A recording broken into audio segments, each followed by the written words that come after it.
Leo tarehe 6 ya mwezi huu wa 5 2025,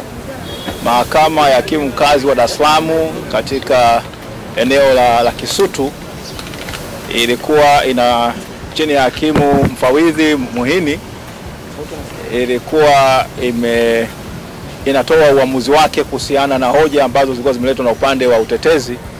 kuhusiana na kitendo cha mahakama kuamua kuendesha kesi hii kwa njia ya kidijitali au kimtandao na kusababisha mteja wetu Tundu Antipas Lissu kutokuletwa mahakamani Ukonga. Sasa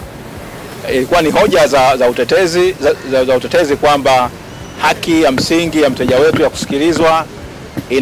inakuwa imekiukwa, kwani katika hatua ambayo kesi imefikia ambako ni tayari ni katika kuchukua maelezo yale ya awali au kusikia maelezo ya awali kuhusiana na kosa lenyewe, sheria ile mwenendo wa makosa ya jinai inataka kwamba mtu huyo awepo mahakamani na aweze kusikilizwa na kuweza kusaini nyaraka ambazo zinahusika kuhusiana na hoja ambazo zinakubalika na hoja ambazo zinabishaniwa na mwisho wa siku ziingie katika kumbukumbu ya mahakama. Sasa upande wa mashtaka walikuwa wamesema kwamba kile ambacho kilifanywa ni kabisa na mahakama, kwamba kesi inaweza kusikilizwa hata mshtakiwa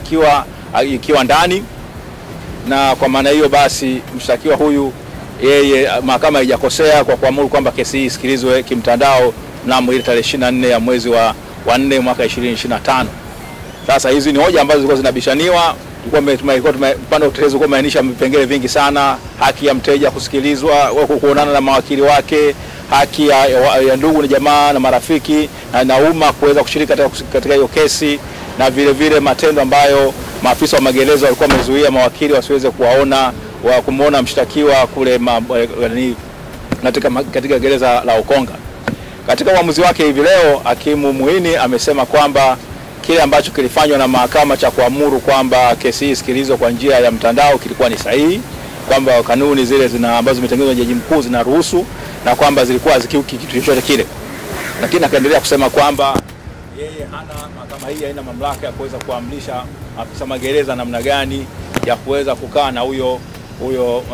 mshtakiwa kule magerezani. Basi akasema kwamba hiyo ni swala ambalo alikuwa mbele yake.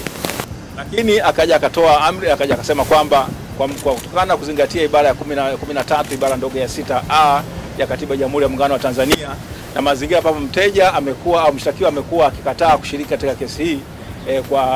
kwa njia ya kimtandao, na kutokana kwamba kuna nyaraka mbalimbali ambazo zitakiwa kusaini mwisho wa siku kesi inapokuwa imesikilizwa, basi misingi ya haki na misingi ya kusikilizwa kwa kesi kwa misingi ya haki inadai kwamba mshtakiwa Tundu Antipas Lissu aletwe mahakamani Kisutu na aweze kusikilizwa, kesi yake isikilizwe mbele ya pande zote, kwamba upande wa utetezi, upande wa mashtaka na vile mahakama iwepo, umma uwepo uweze kuhudhuria kesi hiyo. Sasa kwa masingio basi ile amri ambayo ya kusikilizwa kesi hii kwa njia ya mtandao ambayo ilikuwa imetolewa na hakimu mnamo ile tarehe 23 na 24 ya mwezi huu wa 4, ile amri imewekwa pembeni na mahakama imeamuru kwamba kesi hii itaendelea sasa kuanzia tarehe 19 ya mwezi huu wa 5 2025 itasikilizwa kwa njia ya mshtakiwa kuwepo mahakamani, kwamba Tundu Antipas Lissu atatakiwa aletwe na mkuu wa gereza la Ukonga, kwamba hakikisha kwamba analetwa hapa mahakamani siku ya tarehe 19.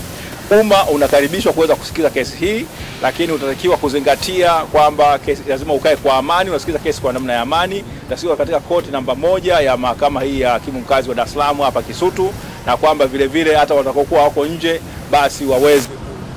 kukaa katika misingi ya amani bila kuleta vurugu yoyote ile katika mwenendo mzima wa kusikiza kesi hiyo. Kwa hiyo basi ni kwamba mnamo tarehe 19 ya mwezi wa 5 2025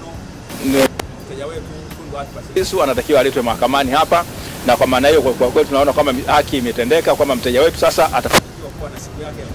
mahakamani, wazungu wanasema day in court, kwamba atafanikiwa kwamba sasa wale ambao wanamtuhumu basi waweze kuleta